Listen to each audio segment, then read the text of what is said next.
struck down a monster voter suppression law in North Carolina, saying that it targeted black voters with, and I quote, almost surgical precision. We know that this is not just happening in North Carolina. We know that all over this country, racialized voter suppression tactics are being used to keep poor people and people of color out of the electoral process and to give power to extremists who then pass policies that hurt poor people. So Trish and I want to know, as president, what will you do to address the systemic policy racism of voter suppression and expand our voting rights?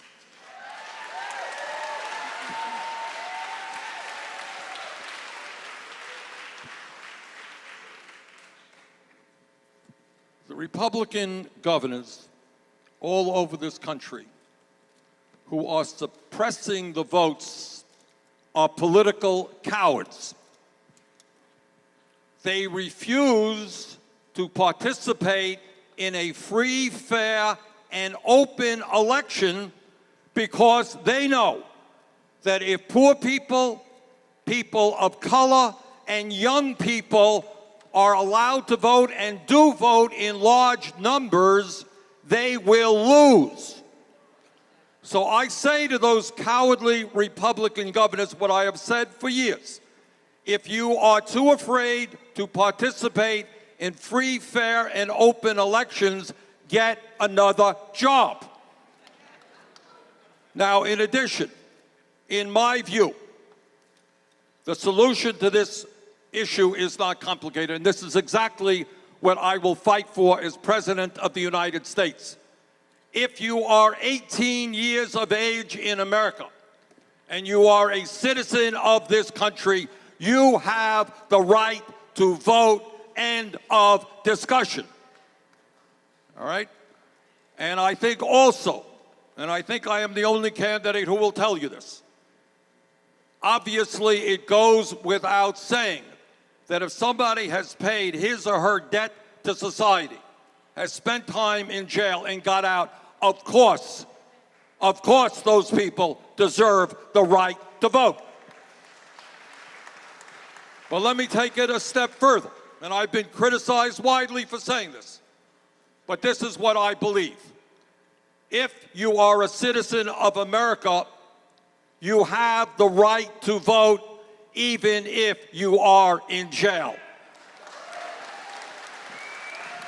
Because voting is not a question of good people or bad people. It's a question of maintaining universal right to vote for all citizens. If you commit a crime, you pay the price. So what we have got to do, understanding that we have one of the lowest voter turnouts on earth for a major country, we have got to make it easier for people to vote, not harder for people to vote. Really quickly on this same issue, Florida, Senator, the citizens of Florida passed a constitutional amendment to restore voting rights for 1.7 million approximately people. Yes. You can clap for that, that's fine. And your campaign, a lot of your campaign is based on grassroots movements around the country. Will you utilize, your campaign infrastructure to register voters around the country? Not only, and by the way, as I think all of you know, the people of Florida, as a result of a lot of work by the ACLU, Andrew Gillum, and others, won a major victory. What was the vote, 65, 66%? A huge victory. And what is the legislature trying to do right now? They're working overtime to essentially rescind what the people of Florida voted for, because they are cowards, because they don't have the guts to allow people to vote, because they understand that their agenda of tax breaks for billionaires and cuts to education and health care is not what the people wanted. So to answer your question, I believe the future of this country rests with defeating Donald Trump. And I believe that the best way to defeat Donald Trump is to register millions of young people, working people, people of color. Get people involved in the political process in a way that we have never seen in our lifetimes. We are playing for the future of this country and the world. So if you're asking me, will my campaign be aggressively involved in voter registration, you can bet your last dollar we certainly will. Okay, Reverend Theo Harris. So over the last 50 years, the word poor has basically become a four-letter word. Yes. And the two responses by most of our politicians is either to pity or punish the poor, if the poor are talked about at all. Can you tell us what your plan is that's comprehensive, fully implementable, immediately, to eradicate poverty, racism, ecological devastation, and militarism? 30 seconds or less. All right, here's what I believe. And we just gave a speech just on this subject a week ago. And what I did is pick up on what Franklin Delano Roosevelt said way back in 1944. And you know what he said?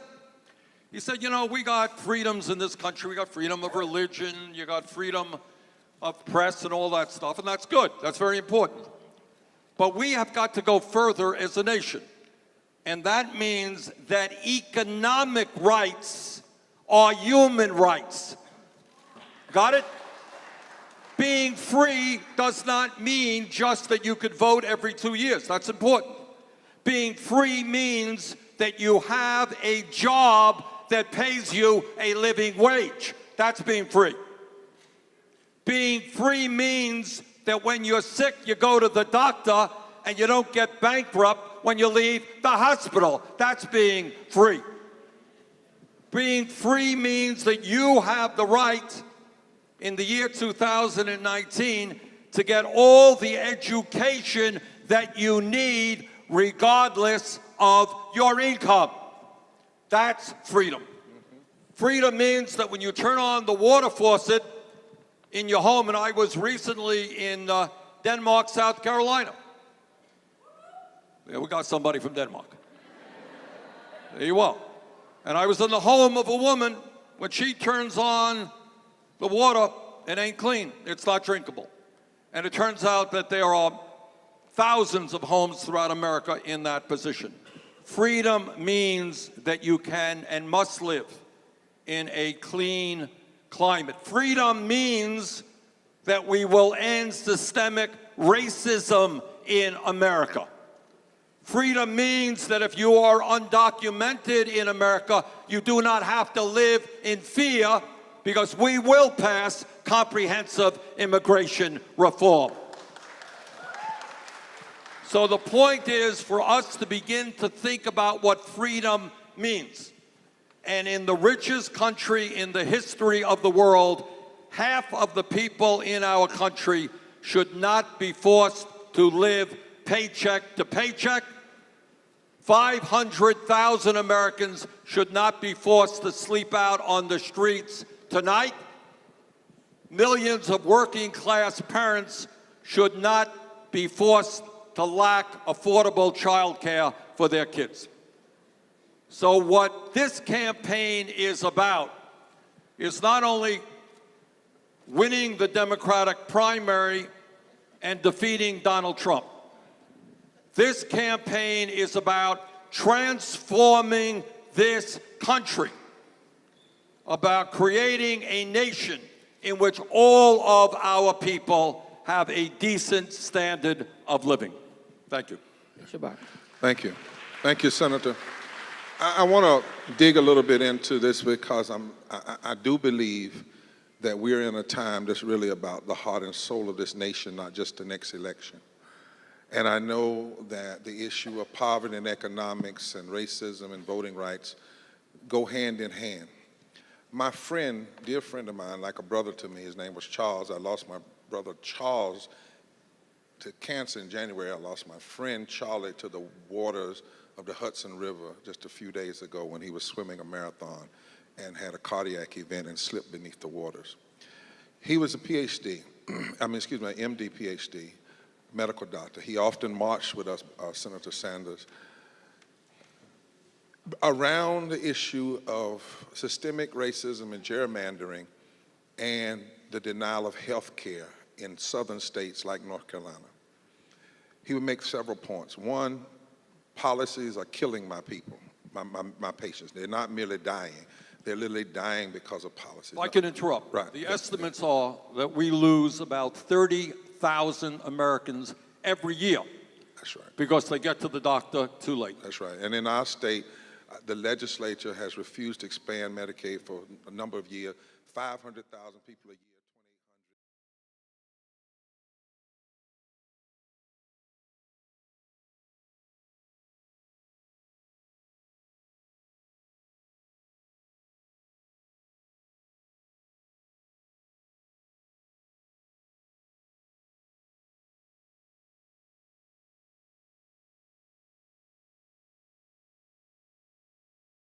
Hello, Yang Gang, and thank you for joining Securing the Bag with Seth Underwood. I am your host, Seth Underwood, and boy, we have a lot to speak about because, as we all know, the technological singularity is at hand, and the machine elves wait for no one.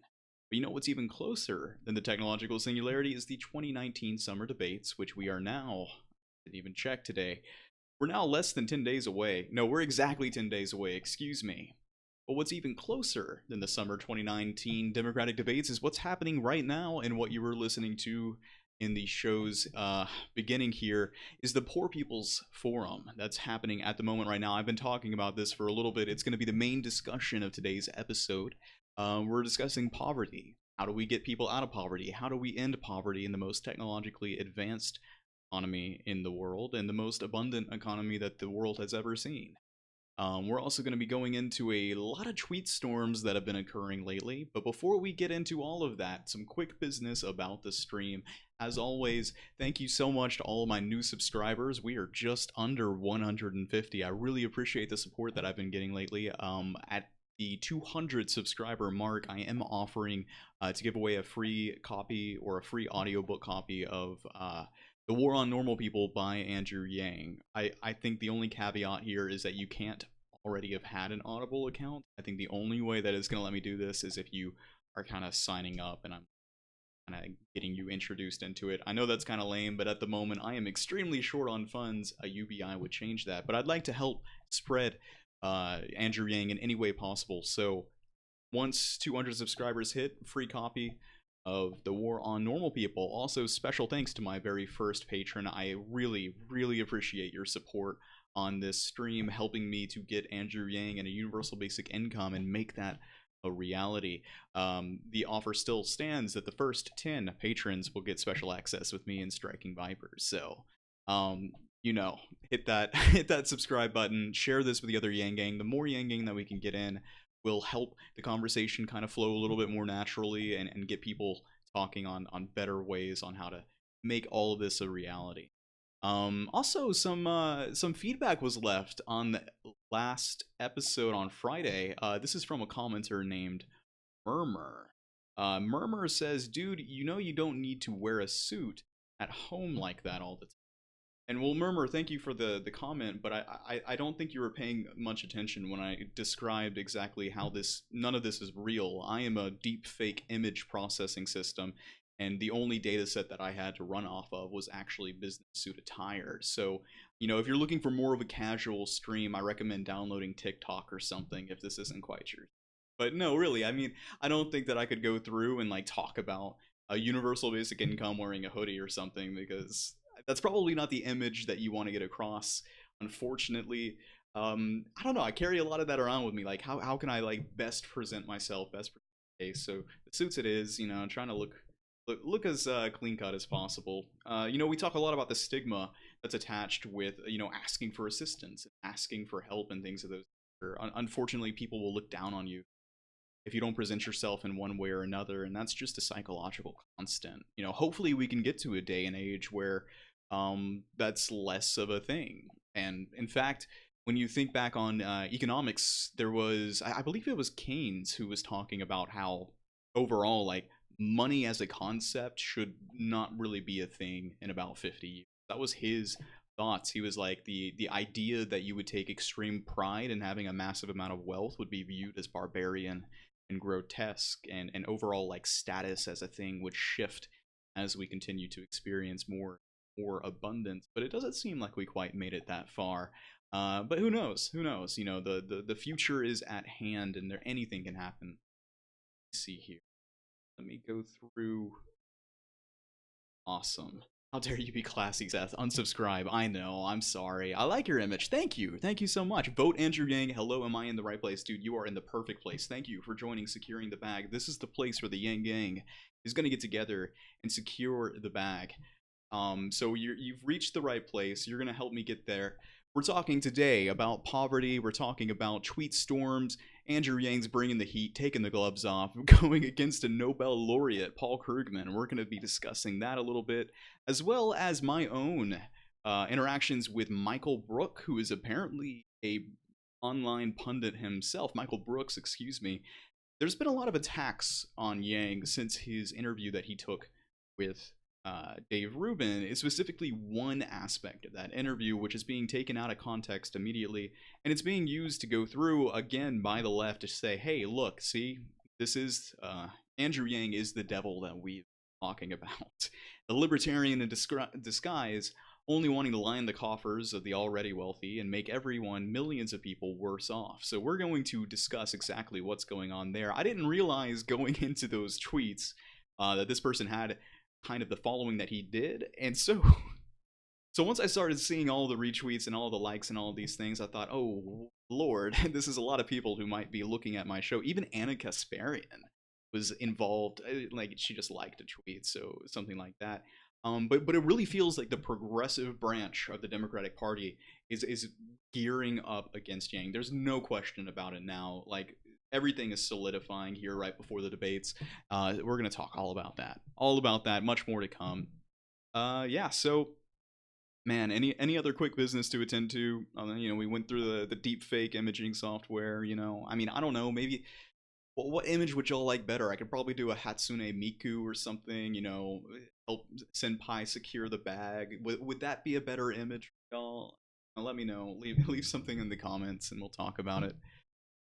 I'm not even American, but hey, at least he's going to help with climate change, which will affect everyone. You know, I feel that even if you're not an American, it makes sense to, like, obviously don't go through and try and influence our campaigns or anything like that, but like having a universal basic income being shown to work, you know, being led the charge in America should make it all the more easier for more countries to also do the same.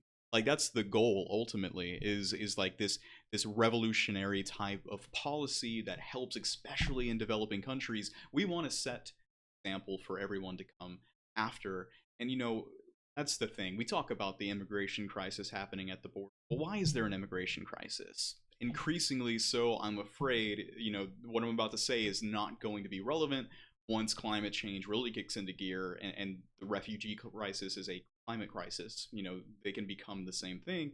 But, you know, at the moment, that doesn't seem to have. The crisis at the border right now seems to be an economic crisis. People are fleeing hardship in developing countries and things of that nature. A universal basic income, even in developing countries, would go a long way. You know, there's nothing special about America. We are a piece of land. We can be emulated elsewhere, and that should be our main priority. That should be the ultimate goal. You want to fix the crisis at the border? Why don't we actually help Mexico? Why don't, like, you know, oh yeah, they don't have oil. That's right. Oh, Venezuela really needs our help right now. But, you know, more people have died in cartel-related violence in Mexico than the entirety of the Iraq War. In a year, I believe that's the correct statistic. I may be wrong on that. I'm pretty sure that in 1 year, more deaths occurred from cartel-related violence than every single death that occurred during the Iraqi war. It's insane. It is insane. There's a crisis happening in Mexico. There's a crisis of drugs and all of these things, but we're doing nothing to actually solve the root problems of that crisis. I mean, ironically enough, the thing that's actually having the best effect is the legalization of cannabis. It has sunk into the profits of Mexican cartels to a degree that we haven't seen in any other kind of policy. You know, the thing that we need to be doing with drugs, here's a hot take. I'm putting my stake in the ground right now. We need to emulate like areas like Uruguay, which have gone through, or is it Portugal? I believe it's Uruguay, which has enacted these safe injection centers where if you're addicted, you can go into a clean place to shoot up. And that's a very nasty kind of concept for everyone apparently, but this is what works. You allow people to go into clean environments to shoot up, to take their drugs. You also staff those locations. Mental health professionals, addiction treatment specialists. You give them the means to help themselves, but also to be as safe as possible as they're doing these drugs, because it's more of a health crisis. Drugs and things of this nature are more of a health crisis than they are a some sort of character problem. And we're going to talk about character and what that means. What does poverty mean? Homelessness. That is the overarching idea behind tonight's show. Let's just take a look at the comments real quick. I agree. You know, it's so cool every time that I see people who don't react with vitriol to that idea. We have to find ways of pushing that forward. And in the discussions about poverty during the Poor People's Forum, that doesn't seem to have been brought up. I mean, they talk about putting more money into opioid treatment, more money into this. Well, you know, if you've got a hammer, everything looks like a nail. Some of the reasons why things continue to be exacerbated are because there's profit involved with there being a problem in the first place, you know? That's the issue, right? If there's money to be made, you'll never actually solve the problem. There's obviously some exclusions to that rule, but I firmly stand by that assertion. He's pissed because Everlast gave him a cease and desist. Wait, Trump's campaign strategy is to create a war that we can't get out of without him. He's pissed because Everlast gave him a cease and desist. Everlast, like the MMA, like fighting sponsor? MIC is going to be working overtime. Can Yang access September debate without raising the $3.5 million? I do not believe so. He's got to make both the individual requirement and the 3.5 million. I could be wrong about that, but I do believe that it's both. It's funny, but it's not. People are going to die because of this guy. So yeah, you know, that's the question. Are you speaking about the military industrial complex seeming to ramp up its rhetoric against Iran? I'm not entirely sure. I'd like to say the odds of us actually getting into a war are extremely low, but they've been trying to do this for a long time now, and especially seeing that there may be economic downturn around the corner, what better way to get everyone's attention off of the problems at home than to create a boogeyman for us to all go and deal on the outside? I mean, I don't see anything else that we would like less than war. I don't see Iran wanting war at all. This all seems to be like, you know, we're trying to find a scarecrow to dress up to go after. It's so depressing. You know, a lot of the discussion during the Poor People campaign tonight had to do with the military-industrial complex, on the discussion of as long as there's a hammer, everything looks like a nail, and that's especially true with this issue. Ultimately, when people were trying to discuss the issue of how do we deal with our absolutely absurd military spending in this country, 53 cents of every discretionary dollar is spent on military spending. Ultimately, I know it sounds like the universal basic income is a silver bullet from when I speak about it, but I really do believe that this has effects that are transformative in ways that you would not believe. Like, the scarcity mindset is the problem. The reason that all of these things go over our head, the reason why the military-industrial complex, this absurd discretionary spending exists, is because everyone's too caught up in the scarcity mindset to have actual honest conversations about this problem. Not only that, but it prevents activists and the people who need to be running the government, the people with the true knowledge of what's going on, to be involved in their districts, their local politics, and everything like that. And to the degree that a universal basic income will subsidize individual activity within local politics, it's the most democratic policy that you could vote for in 2020. Yang is the person that we need, make no doubt of it.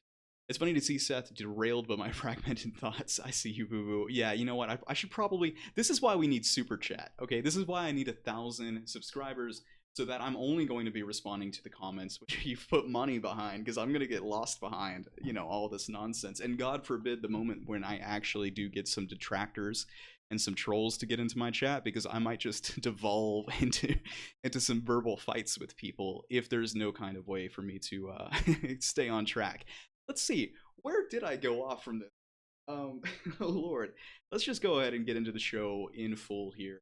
Where should we begin? You know, the meat and potatoes I think should be about the discussion, where we can really get into the main efforts here. So let's start with some of the Twitter activity that have been happening. Paul Krugman is apparently a Nobel laureate economist who came through and had some similar things to say about Yang's campaign, as I think Elizabeth Warren has said, although I don't think Warren directly attributed her criticism of the automation rhetoric to Andrew Yang when she said these things. But you're starting to get people come out of the woodwork and say, well, automation really actually isn't an issue. You know, and it's disturbing to me that that is starting to foment within the Democratic Party, even though I've said for a while now it's not entirely surprising. I thought, if anything, you would see that more coming from the right. But, you know, if it's not automation that's the issue, then what is the issue? That's the question that I have. We can see clearly, and if you've read The War on Normal, seen the effects, the correlation of autonomous technology, the correlation between when that kicked off in the 70s, 80s, 90s, our productivity skyrocketing, see the devaluation of labor, and as that attributes to specific like unemployment numbers is almost besides the point. We're talking about the effects that this is having on wages. So for you to come through and say, well, actually there's no effect, that doesn't seem exactly right to me, and go through and find the specific tweet so we can see exactly how Yang responded. Thought that I would have actually already. Oh man. Picture of Yang and his family. I gotta say, Yang's wife has some get the sheen on that picture. I know I'm not actually pulling it up, but Yang's wife has got some like Maybelline hair. Where's Maybelline make? Sorry guys, here we go. So oh, he goes through and actually retweets. He retweeted someone talking about the fact that he corrects economist Paul Krugman on automation. So that was from Eddie Brasino. Oh, hey, it's an actual like complete thread. So Paul Krugman starts off by saying Andrew Yang is not a serious contender for the nomination, but he's getting a fair bit of attention for advocating universal basic income, which he says is needed because automation is taking away all the jobs. A common tech industry view. But it's a view that has zero support from the data. If the robot apocalypse were here, we should be seeing soaring output per hour worked. What we actually see is a slowdown. So he then provides a graph, which is the private non-farm business sector of labor productivity, which we're seeing is kind of plateauing at the moment. He then tweets, this whole techno-fatalism thing is strange. I think it's popular among business types because it A, plays into the techno hype they love, and B, diverts attention from the role of power in wage stagnation. He then links an opinion Times called Don't Blame Robots for Low Wages. Now, admittedly, I missed that last tweet. I'd like to go through and actually read that.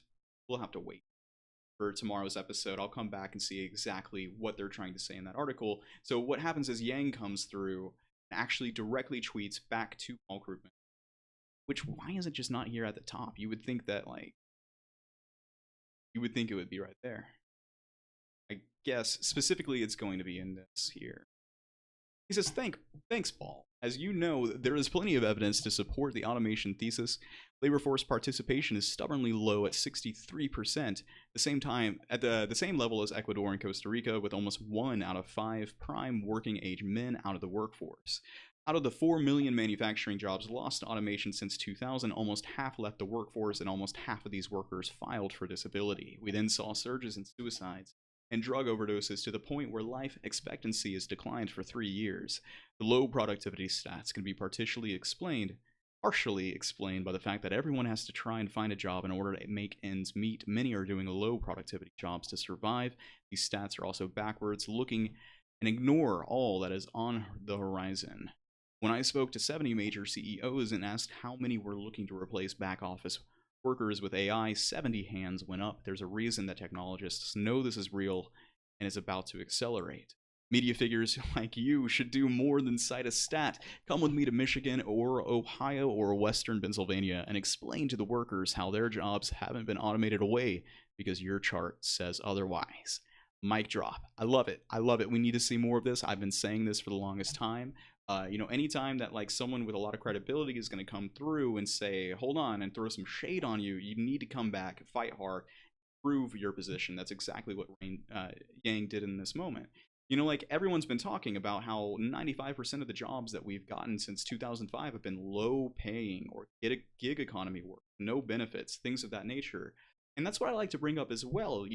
Automation doesn't necessarily mean the human's out of the position forever. Automation can be a software app like Uber coming through and disrupting the entire, taxi service industry altogether, and utilizing the availability of contract workers with phones, which is everyone at this moment, and then using that in a way that is able to depress wages.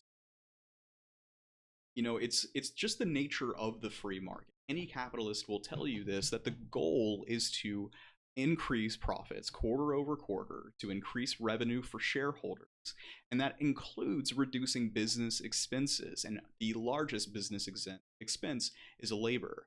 Labor already takes up, on average, I believe, more than 50%, at least more than 40% of the included with business expenses. So this is the overarching issue with raising the minimum wage. Now, with that being said, there's so much nuance to this that I want to tread carefully on this. But, as you heard in the show's intro, that was Bernie speaking here at the campaign. He's still going on. I wish that I could hear him give his entire speech.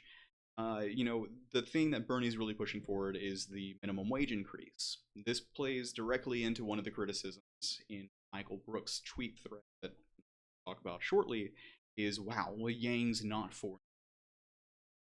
And the issue with that critique for Andrew Yang is so massive to me, it is infuriating. I can't get over this. It's driving me nuts. Is that even if you're working a 7-hour and 25-cent minimum wage job, if you're getting a universal basic income on top of that, that universal basic income is not being taxed right around $15, just under $15.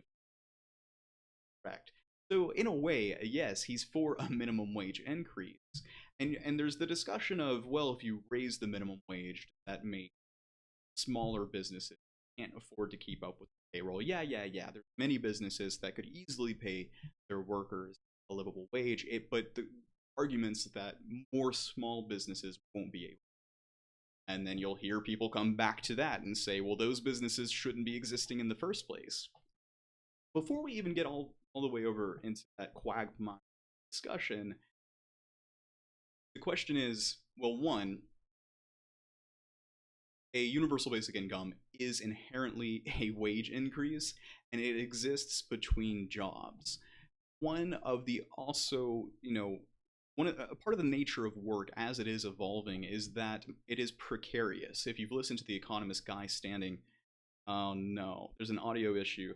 You know what? Thank you for pointing that out here. I did notice that from last week's thread. I'm gonna go ahead and just do a quick little hardware reboot here. Give me a moment. Oh, man.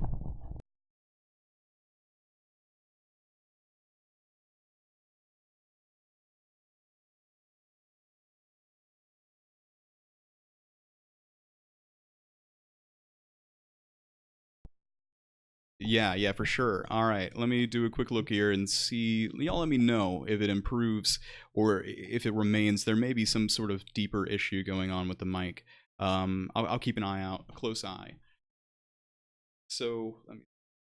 Oh, I'm about to get lost in the comments. I'm not going to go that far. So we're talking about wages and universal basic income. It's so disingenuous, one, to say that Andrew Yang is completely against a minimum wage increase. He's for immediately enacting a universal basic income. One, I don't think any of us should be arguing that by the year 2021, if we can get through a $15 minimum wage increase, at that point, it's still going to be next to nothing for most of American workers. That's a huge issue. And so that's the problem. First of all, with me, is that a universal basic income, I feel, would be able to be enacted a lot quicker than a minimum wage increase. And Lord knows, with every $15 minimum wage increase that's been passed throughout the country, most of them are still in this process of slowly getting up there. They're like, we don't want to do this all at one time. We want to try and dampen the effects that this may have on small businesses and things of that nature, so they choose to slowly ramp it up. But then by the point that it's finally gotten there, you know, the overall 2% inflation year over year has made that increase next to worthless. So that's a huge issue. And that doesn't necessarily make my case for universal basic income any better, because it kind of suffers the same problem as well. But Yang has come through and said, we're going to index this to the poverty line, or we're going to index this to, you know, certain staple goods and things of that nature. So, you know, the disingenuous nature of that starts with the minimum wage. I go through and continue to say everything that Bernie Sanders is proposing, Yang is proposing as well, but with the added benefit of a universal basic income. This is what got me started into this entire tweet storm, which I guess we're just segueing over to right now. Michael Brooks, this internet personality person, speaking of, we might have some new people in the chat. Hello all. I'm going to do my best to answer any questions that you may have. He comes through and tweets out this segment from the Dave Rubin report that Andrew Yang was on, I believe, 2 Fridays ago. And we're going to go ahead and just play the audio of this real quick. It's about 2 minutes, and we're going to take a look and see exactly what's being critiqued by the left right here. The left. I can't believe I'm saying that. Like, largely before 2019, I would have said I was the left, but now it feels increasingly like that, like I'm kind of alienated. You know, this party is making less and less sense every single day. All right, let's see here, y'all. I'm gonna keep an eye out on chat to make sure that audio is working. Basically, if you want to do UBI, it's got the right idea. Why not just blow apart the social safety net as is? Because we know it's just a boondoggle of middle management, not incentives that you're talking about. Why not just take all of that money, which do we even know how much money is actually put into these things? Of course. So how much right now? 600 billion, give or take. Give or take. All right, so why not take the 600 billion that are on programs that we know are creating Doing that. Want to keep an eye on the chat as they're fixing, if not more, and then do it that way? Like, do you think, because it almost feels like it's like a little bit of a stopgap, that you'd still have to get to that problem eventually? Well, that's the beauty of this, the freedom dividend proposal, is that you have the 600 billion or so, and then you're saying, hey, guess what? Like, it's now a new right of citizenship, everyone gets it. And then what's going to happen is you're going to dramatically reduce the enrollment in these programs very, very quickly, because a lot of people will be like, I prefer the cash. And then this new incoming population would just opt for the dividend and then never end up on these welfare programs. So you'd end up shrinking the enrollments over time in the way you described. You just wouldn't do it all at once, because there are a lot of people in very distinct situations.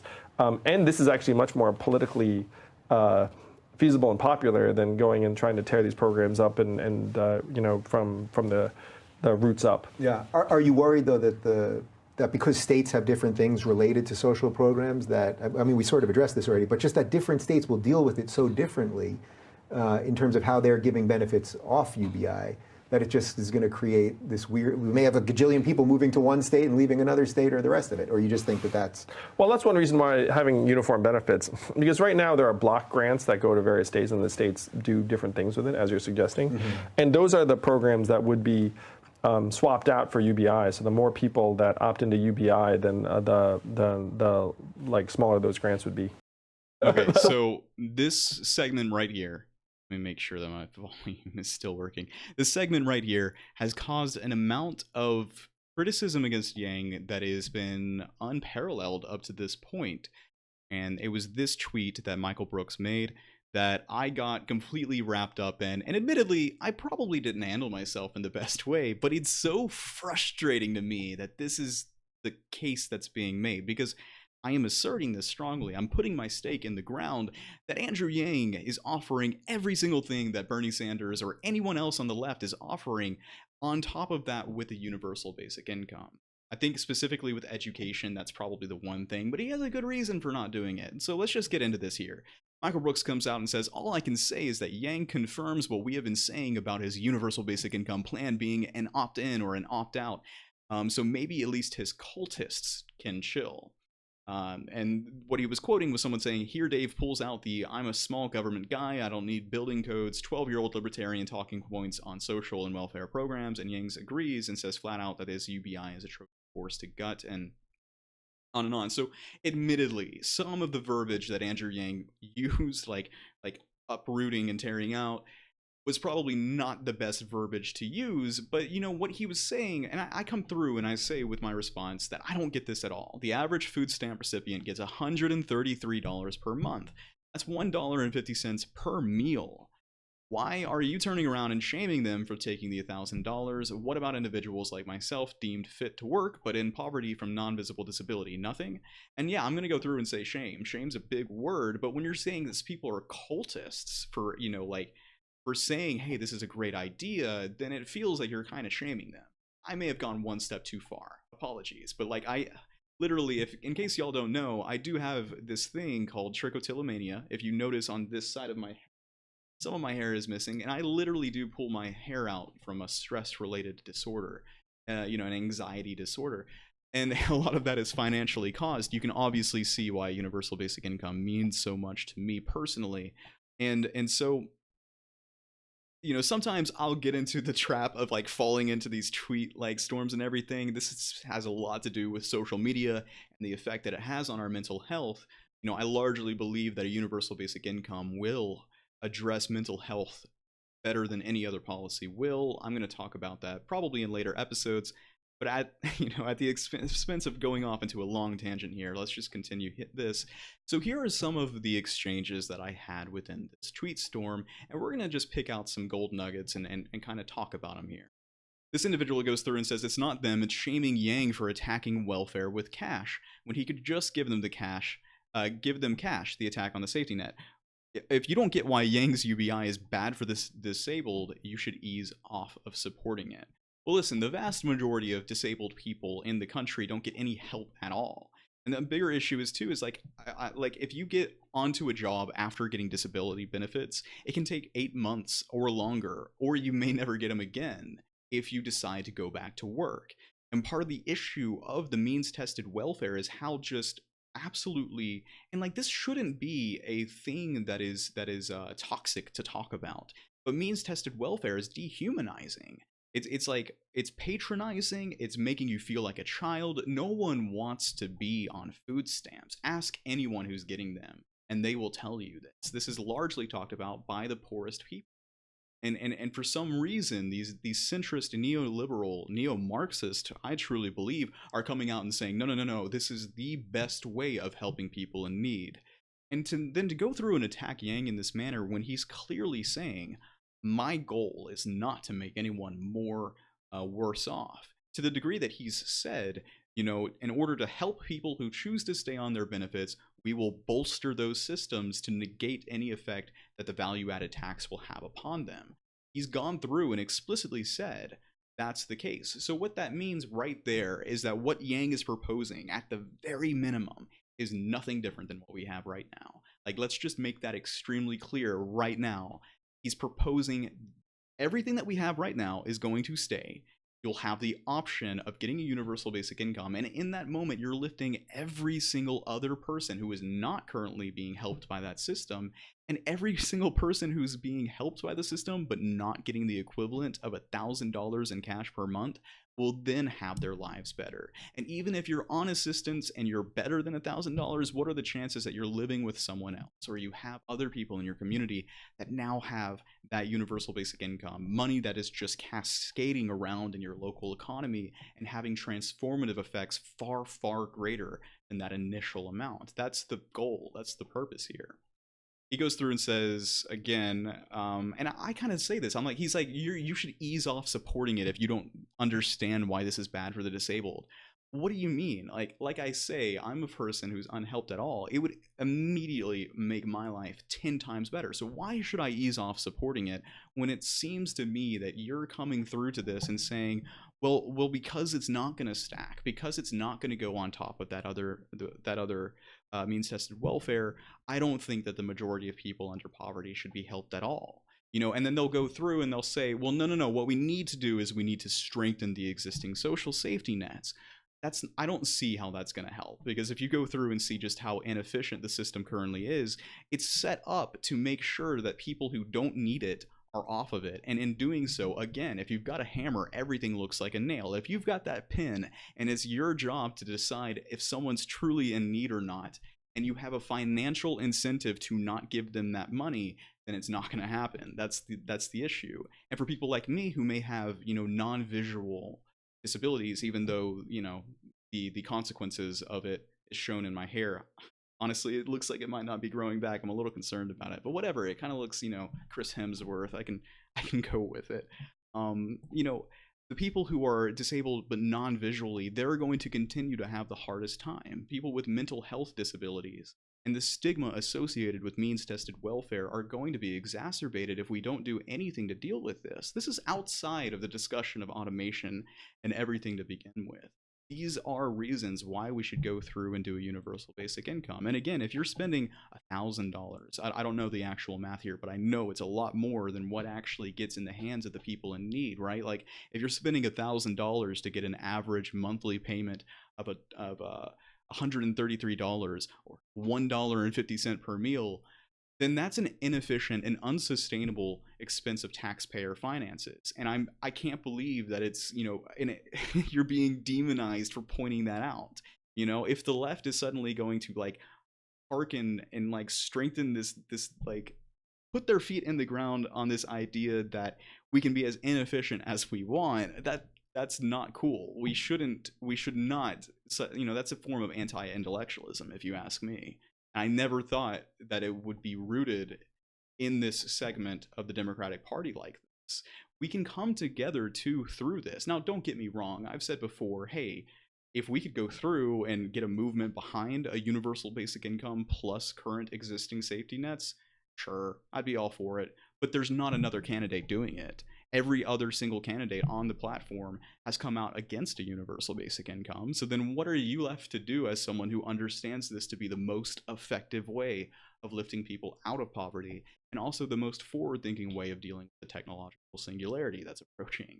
What other choice do you have? You don't. I was so mind-boggled to see Bernie come out against this, and then to see them go through and like, this is the thing, okay? We're about to get into some tweets here, which just trigger warning. It's going to be a little triggering because it was for me. He comes back and says, making it opt out of people who need SSDI is bad for stigma. It should not be opt-in. It should be universal, and you can't defend the reasons why it isn't. Until you can, there's nothing to say. Well, again, there are two reasons. One, it's completely unsustainable to fund some of the programs that we're currently doing. And two, it is a bipartisan, across the aisle approach to getting this policy in place. A lot of libertarians will like the idea of having a more efficient taxpayer system. That shouldn't be viewed as a bad thing, but I do kind of agree that, hey, this maybe should have been a concession that Yang made. He should have aimed higher. He should have aimed for the UBI plus. But no, think about that. If he did, he would never have gotten to where he is right now. The kind of support that he would have gotten, which is largely bipartisan, that's lifted it up to this level, it would never have happened. So I don't think we can make that case. Where do we go from there? Now is when your candidate, your Bernie Sanders, needs to come through and push for it stronger and say, Yang, you've got the right idea, but this is how we're gonna do it. If you were listening in the intro, Bernie's talking about economic freedom and an economic bill of rights, and he says economic freedom is having a job that pays a minimum wage. I disagree. I think economic freedom is having the ability to make decisions outside of work. That is what economic freedom is, because that's what the wealthy have. If we're saying freedom, it's something that every single person has. A jobs guarantee program is something that only the wealthy are going to be that only the poor are going to be inclined to deal with. I don't know, maybe there are some bored wealthy people out there who take advantage of having access to jobs. But back to my point about Yang offering everything and more, Yang's come out and supported the Green New Deal. He's favorable of it. Maybe not the specific Green New Deal, but he's in favor of a robust green jobs initiative, a robust infrastructure initiative to make millions of new jobs. We understand that a universal basic income will create new jobs from the demand that it comes along with. So you can say just as easily that Yang is for robust jobs programs and a universal basic income. No other candidate can say that. If we're talking about a federal jobs guarantee, I don't personally view that as freedom. What if this is what I feel driven to do? I want to get my ideas across online as other people are able to do, yes, more successfully. But I want to get my ideas across online. That's a form of work that exists. Is Bernie's federal job guarantee going to cover me? At the very least, I know I'm going to have to interact with the government to make my case in some way that this is work. Are single mothers going to have their own form of employment, or is it going to be, you know, a guaranteed job in daycare where you're taking care of someone else's kid instead of taking care of your own? You know, it's not just that Yang is pro jobs programs, he's pro expanding the definition of work in a way that no other candidate is. Everything is work, every single thing. And I've talked about this a little bit in other videos on how it appears to me, you know, they say, oh, well, automation's just going to cause new jobs to be created. I agree. And we see those new jobs happening right now. And it's increasingly digital experiences. It's increasingly social media influencers. It's people doing what I'm doing. It's people playing video games. It's people making art. That's the economy of the future. And that shouldn't be viewed as a bad thing or anything like that, but that's exactly what you would expect to happen after automation has taken most of physical manual labor and productivity out of the equation. It's done autonomously. You open up these spaces for people to engage in their passions more and this and that. And like, people will say, oh, well, Ninja's making a lot of money because he's selling advertisements. No, the majority of Ninja's income is coming directly from donations given to him with people with disposable income. And a universal basic income will facilitate that type of system, a new economy based on economic exchanges, based on how you experience the world, what you value. You can give $1 here. You can give $1 to the Dividend Report and become a patron and help me out as I try and facilitate this type of lifestyle and get Yang in office, right? That's the type of transformative societal change that I feel like the socialists would love. But no, what direction do they want to go in? They want to follow along with a jobs guarantee. They think when your job gets automated, you need to show up to a government jobs office where they have a pre-approved list of things that they value work as, and you're going to have to engage with that system in order to get your check, in order to get your money. What sounds more like economic freedom in this situation?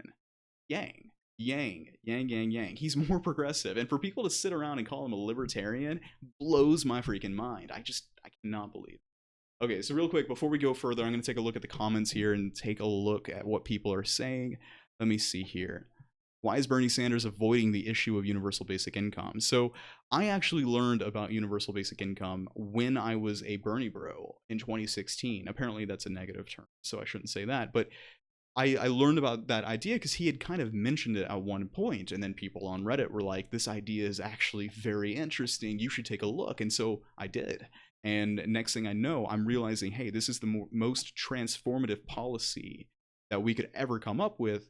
And it was Bernie who originally made that claim.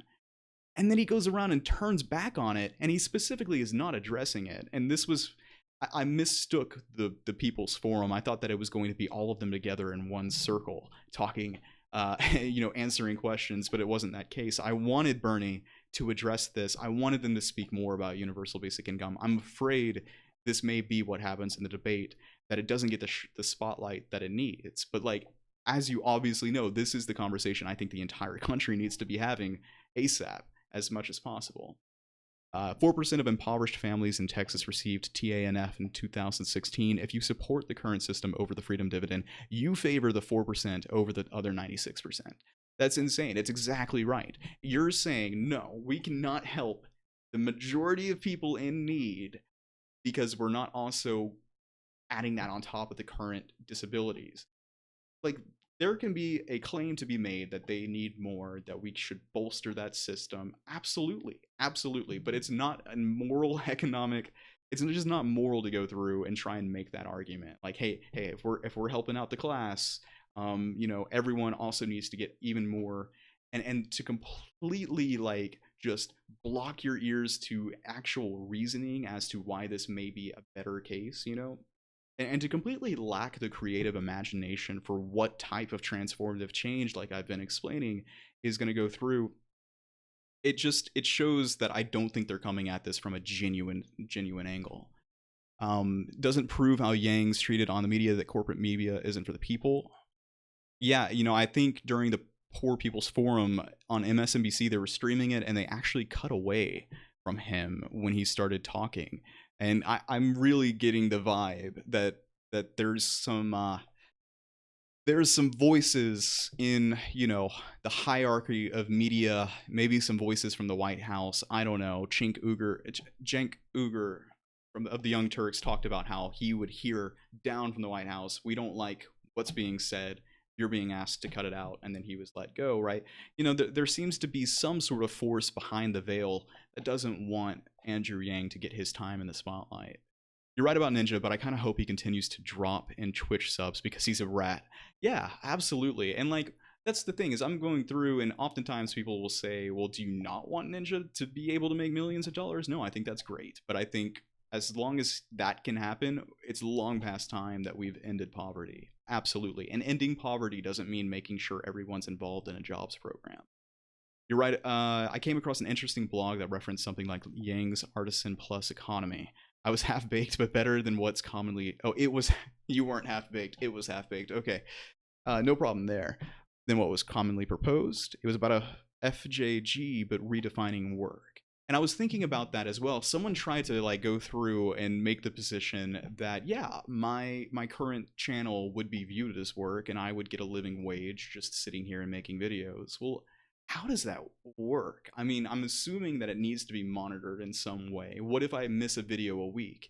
Even with a federal jobs guarantee, you know, they come out and they say, you know, are you free if you have to go to work if you're sick? I'm sitting here thinking, what, you don't think that they're going to try and make sure you don't abuse that with a federal jobs guarantee, right? Like, the entire point of this is that it needs to be unmonitored, and I don't see how, like, even if you were to, like, get a full federal jobs guarantee and completely redefine work from the ground up to the point where playing video games is accepted by the federal government as work, I don't see that happening. And if you're doing that, you're also spending money on the federal jobs administration. So it is still like spending money to do this. And that's unsustainable. That shouldn't be something that we as the people in a competitive global economy are willing to deal with. And you don't have to be a libertarian free market economist to assert that, I don't think. It's not a big deal. Bernie bro is a negative term. It's rooted in sexism for the Hillary campaign. So that's what I think I heard, is that they kind of came up with the term in order to attack him. So what kind of term? So cultists, we just heard cultists from Michael Brooks. Lame gang, we're going to hear something that's going to be tied directly to Yang supporters, just like Bernie bros was. I'm curious if they cut away from other candidates. Me too. But that doesn't really solve my, that doesn't go through and strengthen my argument that they're totally against Yang, so I'm not gonna say so. Yeah, I certainly think people are trying to suppress Yang's message. They're probably scared. Agreed. I was also a Bernie bro, but Yang's position on college and UBI brought me over. I don't want colleges to become more inefficient as a result of unlimited federal funding.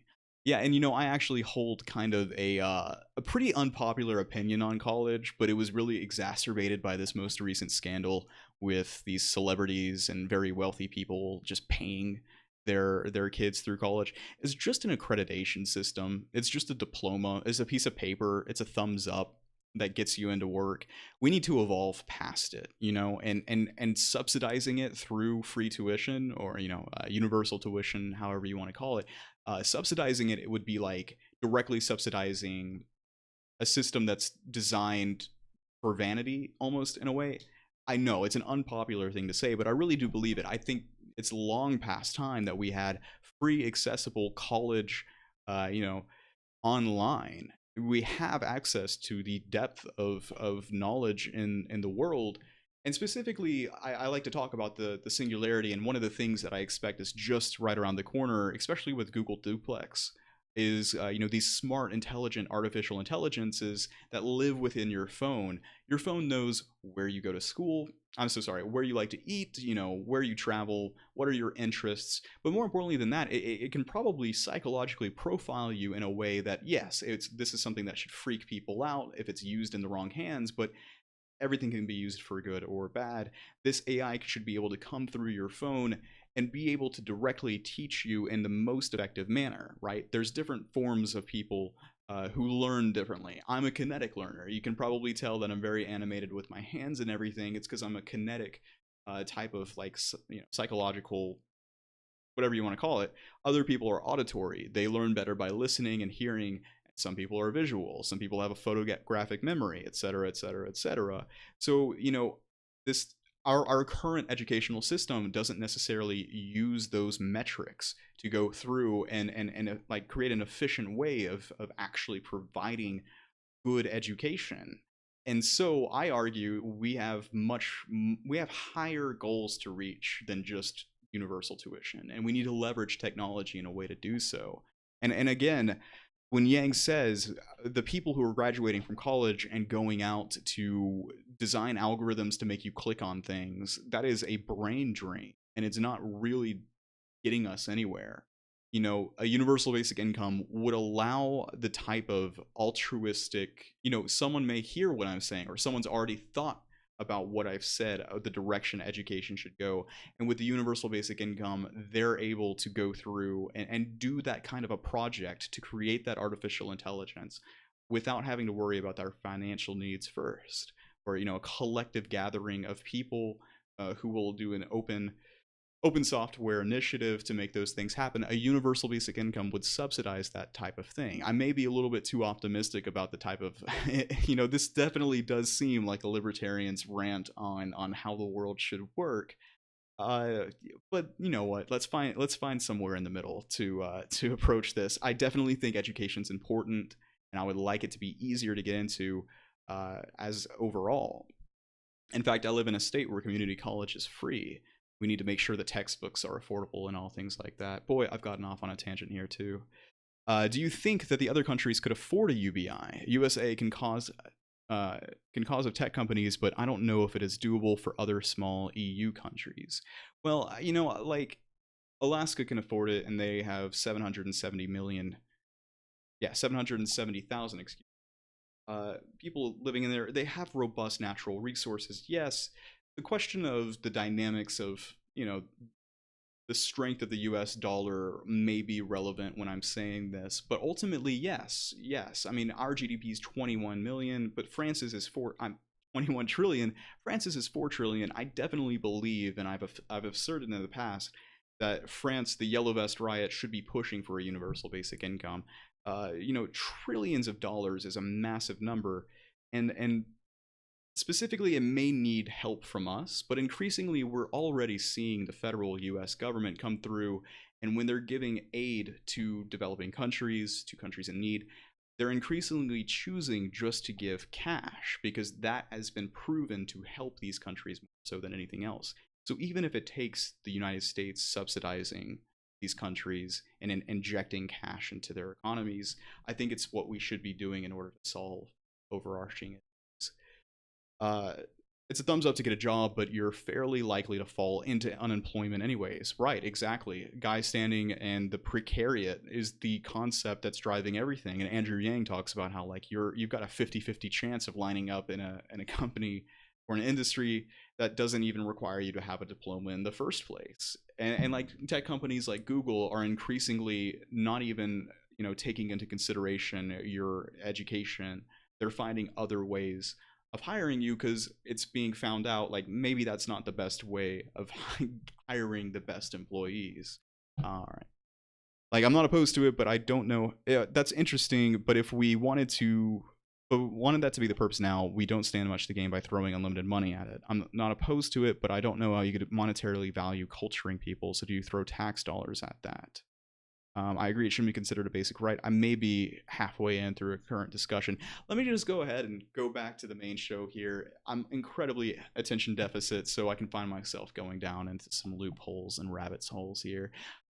Where were we? On the tweet storm with Michael Brooks talking about the absolute backwards insanity of the neo-Marxist. I want to see if I can find some of these neo-Marxists who are talking about how a universal basic income's terrible because it's not actually changing the capitalist system. And so they're seeking this type of fundamental change in ownership and things of that nature.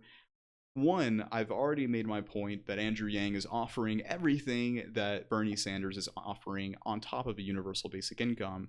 And that point remains here. I don't see Bernie Sanders going through, except for maybe the policy on, having worker co-ops, as fundamentally changing capitalism, right? One, I'm kind of not in favor of that overall idea. Even in Nordic socialist countries that you can think of, there's still a hybrid system of capitalism and socialism. And I actually found myself saying this to someone, and I couldn't believe that I could, that I did, but I said, like, quality of life has improved in this country. And so suddenly I do sound like an actual libertarian, but that's not the point that I'm making. I'm saying you can't throw the baby out with the bathwater. Let's not hand over authority to a central government, right? The federal jobs guarantee, having to show up and prove yourself to a government, right? The next thing that you're going to see is you're going to see them coming through and saying, how loyal are you to the socialist state? And if so, if you're loyal, you'll get your guarantee. You're guaranteed if you're loyal, right? How soon could that change? Let's just say Bernie doesn't make it to 2024. Ivanka Trump gets elected and she follows through on her late dad's promise to build the wall, and she uses the federal jobs guarantee to do it, right? I could easily imagine that happening. Whether or not, it goes down into this communist type of idea that I'm so terrified of with Bernie in office, if you let that kind of power stay and then a administration like we have right now gets in, right? Because it probably will, because they're not addressing the issues of, massive automation and disruption, then what you're going to deal with is a continuation of the problems we're already having now. This is what Yang talks about. And then you're going to leverage these types of very central authority, Big Brother Orwellian type policies to get control over the people. Whereas if you're just sending them money, it's actually somehow extremely progressive and also libertarian too, right? It's like the best of both worlds. And that's why the Yang Gang is the best constituency, as I've said before. My issue with UBI is that the onus isn't on the corporations and businesses to pay a living wage. UBI is basically the taxpayer being forced to supplement herself to keep level with the current costs of living. The taxpayer is essentially paying himself while corporations ... and we get the gist of it from that. So this is an issue here, and it's weird. What I've realized is that a lot of these neo-Marxists actually have their own zero-sum view of the world. They're so entrenched in this idea that inequality is the overall worst thing, which, don't get me wrong, inequality is terrible. But one, they don't seem to see how a universal basic income will do a lot to fix inequality. And two, they seem to think that there's no way that we can make life better for the people at the bottom unless the people at the top are actively harmed in a way, I guess. And so this is the thing. What he's talking about is the fact that we're paying for a universal basic income with a value-added tax. And if we look at how the value-added tax works in Europe, a lot of the time that cost, some of it, all of it, is passed along to the end, where it may look effectively to the consumer as a sales tax. And you could say in that way the consumer's just subsidizing the entire policy. Now, in theory, in practice, that is, I guess you could say that. You could say, yeah, the taxpayer's subsidizing himself or herself. But it appears to work if you do the math, right? You get $12,000 a year. You're only paying that value-added tax on consumer goods, so not housing, education, and healthcare. And if it's a 10% VAT, you would have to spend $120,000 on those goods before you pay more into the system than you get back. And an average person making $75,000 only spends $20,000 on those types of goods. So how much do the poorest of us spend? Yes, we disproportionately spend more than the wealthy on those types of goods, but I can guarantee that it's not going to reach the point where they are paying more into that system than someone going out and buying a $120,000 Ferrari, right? So in that way, it is a transfer from the highest consumers to the lowest consumers, and I don't think that a 10% increase on a $10 good is going to psychologically disincentivize someone who has $1,000 more every single month. But I do agree, there are more progressive ways of funding the universal basic income. But again, these types of arguments that this neo-Marxist left progressive group is coming out with are completely disingenuous. They completely miss the overall point. And it's like, yes, some of this is a bipartisan approach to making this policy happen. You know, with a minimum wage increase, whether or not they go through and they actually cut hours, we've seen that happen. The gig economy has come through and depressed the ability for small scale businesses to compete with these types of new technologies.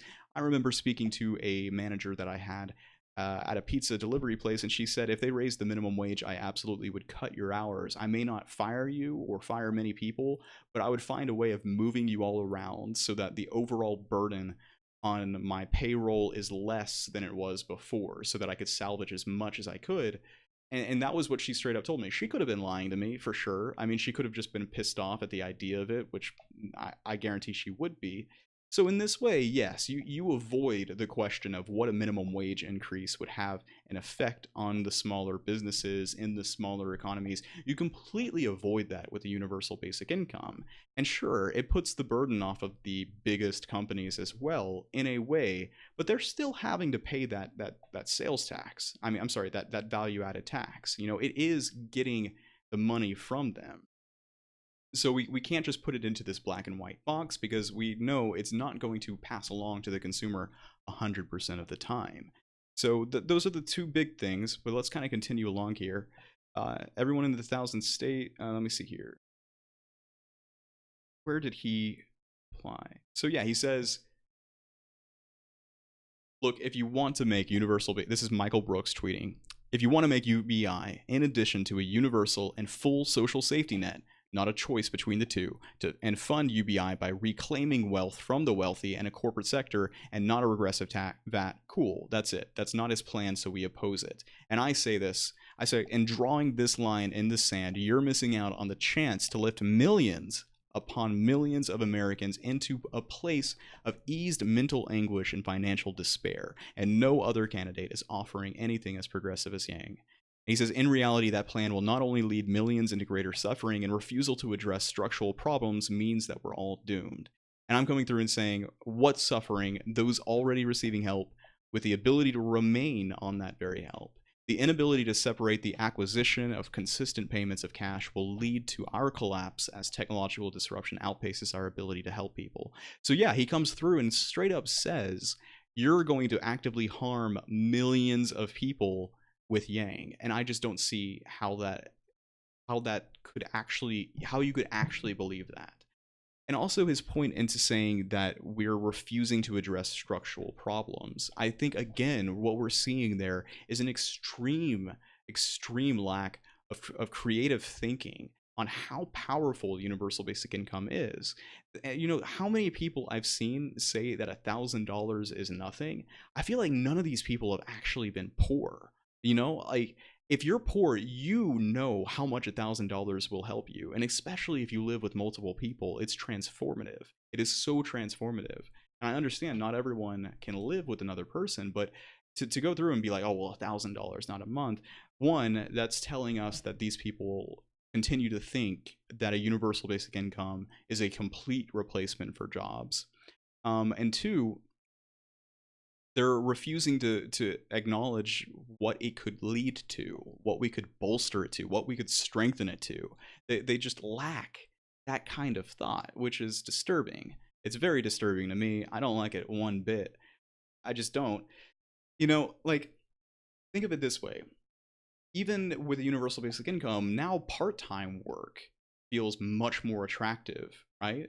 My thing that I love coming back to is that we need to get away from this unhealthy obsession with work. And I love these studies that keep coming out from Europe where they're like, yeah, you know what, we're practicing shorter work weeks, and it turns out productivity improves. People actually like spending more time in their lives, and this life-work balance is apparently pretty important to the mental state of people. Who would have thought? Right? We're so brainwashed into believing that work is the only thing that defines your life, you know? And it's so backwards, and that's really kind of the root of where I come from. And like, what these people want is not that type of path. and that frustrates me. And they're attacking what vision this is because it doesn't line up with how they view their work as being. They seem to think that the social safety net has nothing wrong with it, and that's just not true. And if you point it out, suddenly you're a right-leaning libertarian.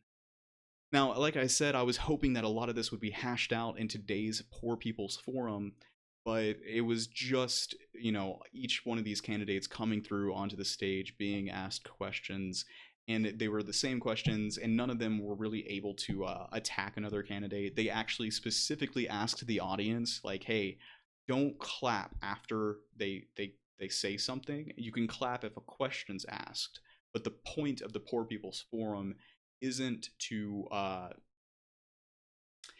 isn't to compare audience reaction or compare responses to the spotlight that's being put on these candidates. They're going to have their say, that's it, and we're done, which is nice, I suppose. I was definitely hoping for a little bit more action, because I'm afraid we might not get enough of that during the debates, and the specific discussion about poverty is, I think, what we need more of. That's one of the things they talked about, and today they asked every single candidate, this board of people who specialize with poverty, and they said, we want you to pledge that when you're up there on the debate stage that you ask people to go through and make more debates. He said there's 27 debates that happened in 2016. Not a single one of them was specifically on the topic of poverty and racial inequality, systemic inequality, and 160 million of us are in poverty. So that just seems extremely backwards. So he's going through, and we had Sleepy Joe show up first on these debates. I think we're gonna go ahead and we're gonna leave the tweet storm here because I'm getting a little fired up, and I don't know what I'll say if I can continue going through with these Marxists. Man, I tell you, they got it all wrong.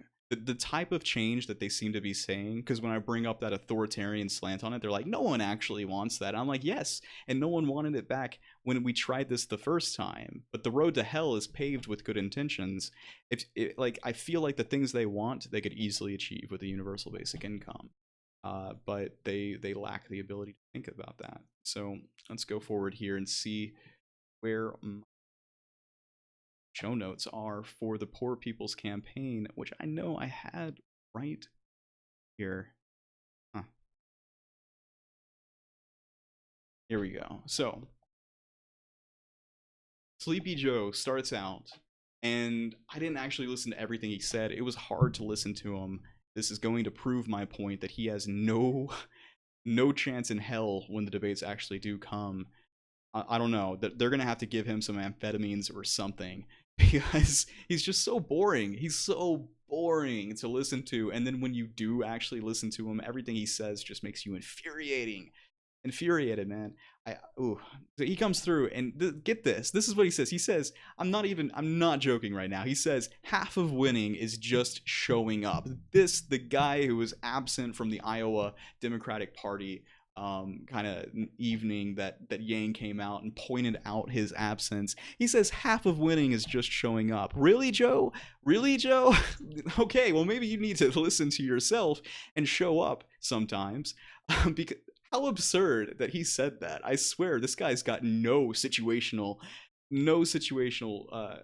comprehension at all.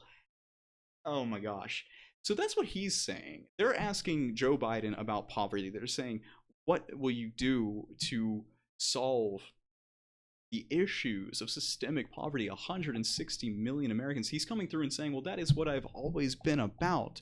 And then he says half of winning showing up. So this is going back and showing that he believes that the only thing Americans want to hear is that we need to go back to 2016. But again, 2016 got us Trump, and we've got Trump because the standard quality of life has been diminishing for years and years, more and more people in poverty. And it's struggling to make people live. He doesn't see that. He's only just reciting off and shooting off platitudes and scripted types of ideologies and things of that nature. And compare that to when Yang is on stage saying poverty is not a lack of character, poverty is a lack of cash, and we're going to solve poverty by getting cash in people's hands. Bam. when you're asking how do we solve poverty, and you come through and so boom, right there, that's how we solve poverty. That's the type of answer that you need in a forum like this. And of course, Yang's the only one that talked about it. And unfortunately, none of the questions after that were about a universal basic income. And like the Reverend Doctor that was speaking and everything brings up like they're going to Congress with this like demand, this list of demands that they want to bring to the congressional session to ask them to demand from them that they take care of poverty. And they've got this list, and it's like all the things that Bernie's basically saying, increase the minimum wage to a livable wage. But we've just talked about how that line of thinking is backwards. You're not keeping up with the technological times here.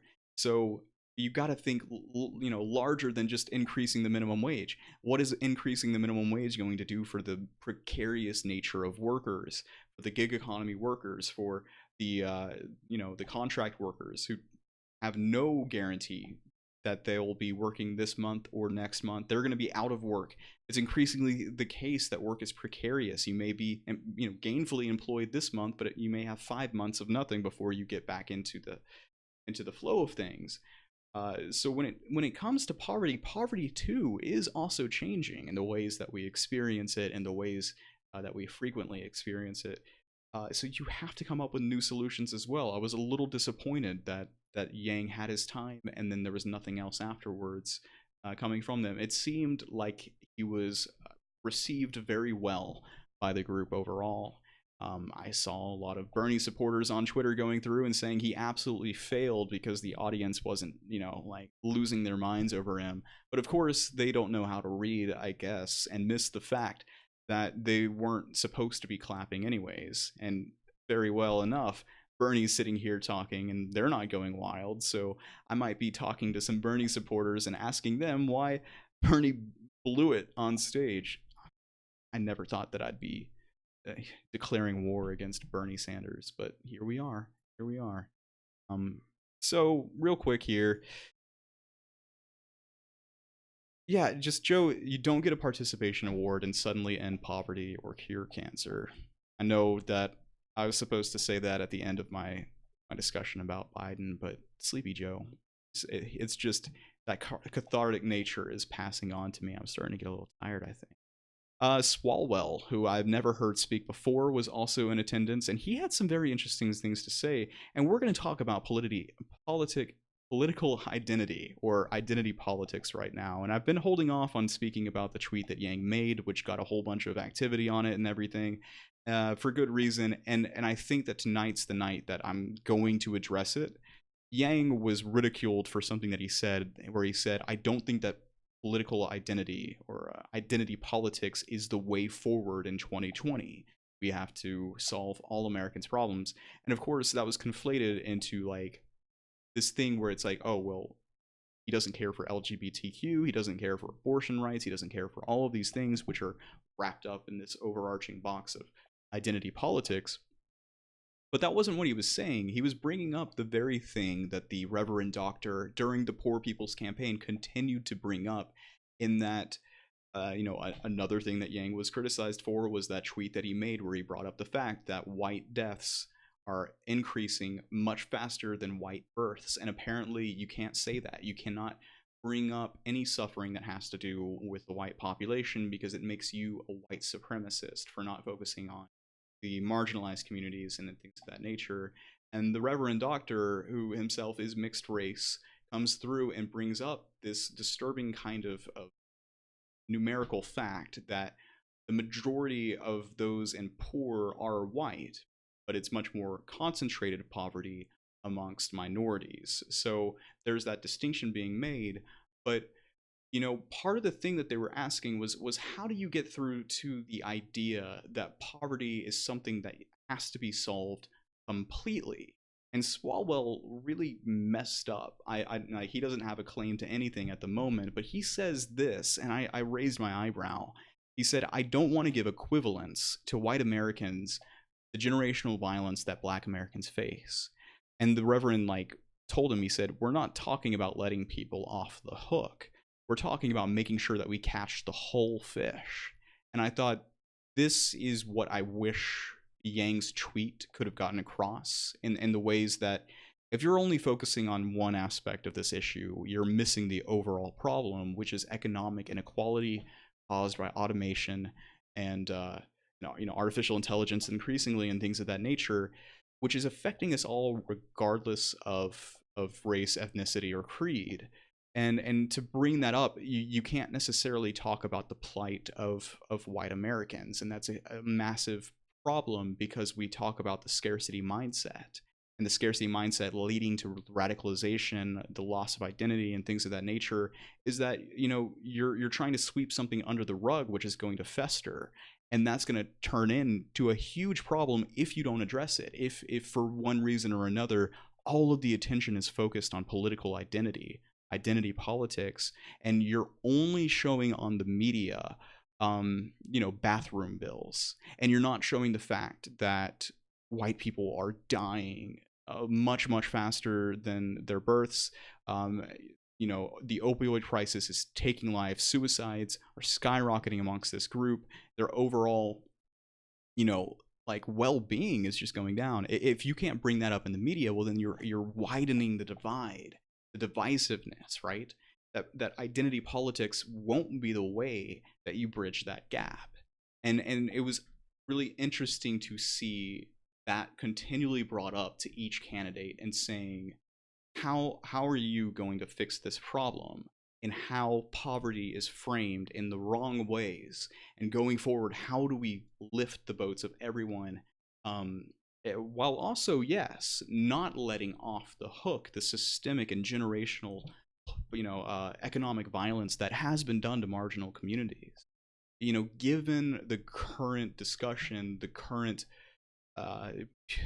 just overall tone of politics, this is a issue in itself that is in a way perpetuating the problems at hand.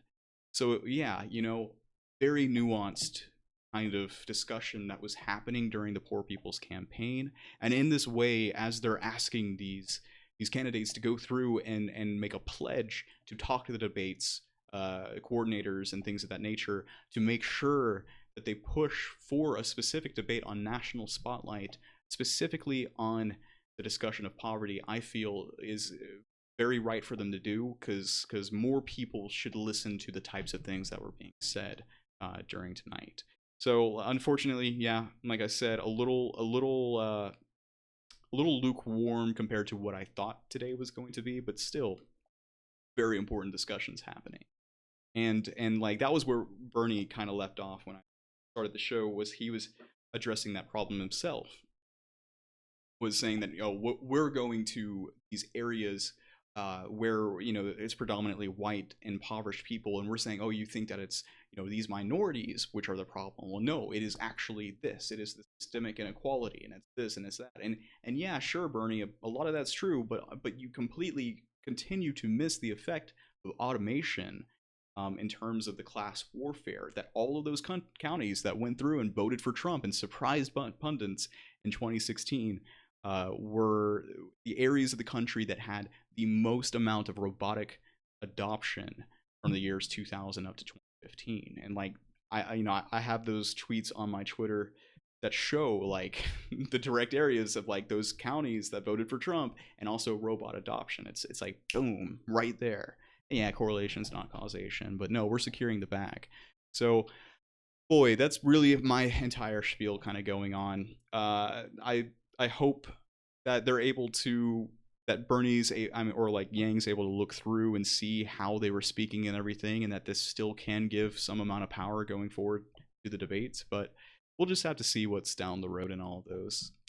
All right, so we're here at 8:17. I'm running on about an hour and 15 minutes. I'm going to spend the rest of the time here going through and just checking out the comments, and we'll be wrapping up in just a little bit. See what you guys are talking about at the moment. A $15 minimum wage sounds nice on the face of it, but getting a significant portion of your income means you're more likely to leave your job if your employer is trash. Exactly. It subsidizes people to make their own decisions, to spend less time at their job if they'd like to focus their energy on their passions, on their art, on their creativity, they want to take care of a child, if they want to do this, if they want to do that. I don't see a federal jobs guarantee going through and doing that. Or you could be the person that goes from 2 jobs to 1. Yeah, right. How many people are actually working multiple jobs? And how insane is that, right? Coming from a country where you could work 1 factory job in the 1950s and take care of a family of 4, you know? Like, that's where we've come from, and now suddenly it's normal to work 2 jobs. And obviously that's what they're saying with the minimum wage increase, but it's just absolutely insane. Joe Biden is Hillary Clinton with sunglasses and ice cream cones. Yes, and he's worse at debate than Hillary Clinton, which is just, I can't believe that the establishment Democrats are actually pushing forward Joe Biden, right? You know, I remember thinking how absolutely like out of the loop they were in 2016, and yet somehow they got further out of that loop in 2020. Oh boy. I actually live in Delaware, and the fact that Biden is from here makes me cringe. Oh man, Alyssa, I'm sorry. I don't know how you deal with that. You know, I'm 1 state away from Kentucky, and the presence of Mitch McConnell sometimes like makes the lights in my apartment go out, and you can feel the uncomfortable, like sweaty, cocaine-nosed Mitch McConnell presence creeping its way across the country in an ominous crawl. So I know exactly what that feels like, even being a state away. But really, solving poverty is something you should do by guaranteeing jobs to unqualified people who will wipe old people's asses for minimum wage. Hashtag Bernie 2020, right? I work 2 part-time jobs. One is 15 an hour and the other is a music gig. Bernie won't help me or my girlfriend. Yep, exactly. Exactly. Yeah, I totally agree with the Yang's perspective. I'm a black girl, and I hate when identity politics takes over reason and law. And yeah, I've seen that spoken about a lot too, and kind of during the Breakfast Club was the reaction that was it Charlemagne the rapper, I don't know his entire name or anything, but the way that he like turned to Yang and he was like, "This is what I like about you. You're talking about ways of helping marginalized communities by getting cash into those areas." And that I think is what's going to help us out the most. And I think that that is probably the best testimonial that we could share when it comes to discussions about marginalized communities is in a economy and a society where money is power. To give people power is to get them money and put that money into their hands. And I love these tweets that I keep retweeting where it's like, oh, you know, this small town in Hawaii, we're going to inject $500 billion a month with the freedom dividend with Andrew Yang. You know, it's not just $1,000 to one person. This is that kind of small thinking that I keep seeing these neo-Marxists think about. Is the ways that this transforms communities overall, and the ways that I see this new economy, this new way of living where you have disposable income. You're able to give $1 here or there, and these types of economic activity that's spurred from low dollar donation amounts from thousands and hundreds of thousands of people that come together. Suddenly you have like economies of scale, which is now like labor of scale almost, and like a kudos system where at the very least you've got a universal basic income, which hopefully is able to, you know, get you all of your basic necessities met. And then where you go from there, you have the entire world open for you in terms of how you're able to you know, give your value to other people. Hey man, move a couch with me. I've got $5. I've got the dividend. You know, we can pass things along to each other, and you know, I would hope that that doesn't get kind of corrupted by the capitalist type of system that we do have, and where like a new poor is made from the people who just don't quite jive with social groups in any form whatsoever. Some people may not have much to give no matter what. So, you know, it's important to make sure that the universal basic income is boosted over time and all of these things, and keeps you taken care of at the very least. That would just be, I dream about this world, and I think it's just around the corner. Although welfare and UBI aren't mutually exclusive, I'm sure UBI is the better of the two. That's where I keep coming down to as well, in terms of how we make the biggest change and how we affect the most people overall is with universal basic income. And there is something to be said about like, hey, we need Medicare for all. or it's just not going to work, right? We need to make sure that this isn't going to be garnished or taken away by systems of debt and like the real ugly side of what our system can do. You know, we need to make sure those hurdles are cleared and we don't just stop right there. But yeah, in terms of like immediately helping, universal basic income, bar none. Charlemagne the God, thank you. Yeah, Charlemagne the God, that was the one. Minimum wage, although welfare and UB Army. Okay, so Biden cringe, exactly. Listen to Biden talk about black people issues in the 2008 primary if you really want to cringe. This guy is openly racist and is totally unaware of it. Honestly, it's kind of amazing. Yeah, right, I forget what he said. He said half of it is just showing up. And then he's going through and like we can compare those thoughts to what he's said about, I don't believe people like to be given something for nothing. The guy who makes money giving speeches, the guy who thinks that just showing up is success, is half of success. He doesn't want you to get something for nothing. You know, I had an aneurysm almost at that point. No, like blood was about to be just streaming from my nose, thinking if only they could hear what he had to say about like what he thinks of like cash assistance to people in need. This dude is so far removed from the issue of poverty, it's not even funny. This dude is just living a completely different life. And the fact that he's up there on stage is a testament to Biden, to Yang calling him out in the Iowa Democratic Party event. When he said that, like, Biden had to show up. He had to show up. He couldn't not. You know, that Yang's making waves. He's already making waves, and people don't even know who he is. You're talking about ideas, not problems. Yes, Roland, I love that quote. And Biden is just ridiculous. Agreed all around. It's something else, man. And like, all right, so you can tell, man, I'm getting really hyped up. I'm getting really invested into these kind of circles. But before I wrap the show up, I really want to kind of spread this message to everyone. Make sure, like, the Yang Gang, keep your mental health in check. You know, don't spend too much time worrying about all this. What we're doing together collectively is amazing work. But first and foremost, like, this can really take a toll on the mind. Spend 15-20 minutes a day, like, focus on your thoughts just a little bit, like, go outside for real and just learn some meditation practicing. It'll really lead us a far way, you know. And ultimately, the type of financial freedom that a universal basic income will provide, I think, will help everyone just unwind a bit, which we really need to be focusing on. So you know, I'm gonna try to do my best to keep up with all of this and spread the Yang news and everything, but make sure you look after number one first, for sure. All right, Yang Gang, I'm gonna go ahead and call it here tonight. Thank you for joining Securing the Bag and helping me secure that bag. We're gonna be back tomorrow at 7 p.m. to continue securing the bag. Feel free to join me on Twitter at the Dividend Report, or at Dividend Report, excuse me. Make sure, if you're not subscribed already, to hit the subscribe button, hit the bell, share this with as many Yang Gang members as you know. I would really, really appreciate it, and feel free to join my Patreon if you feel so inclined. That's going to do it for me. I'm signing off. Thank you, Yang Gang. Have a good night.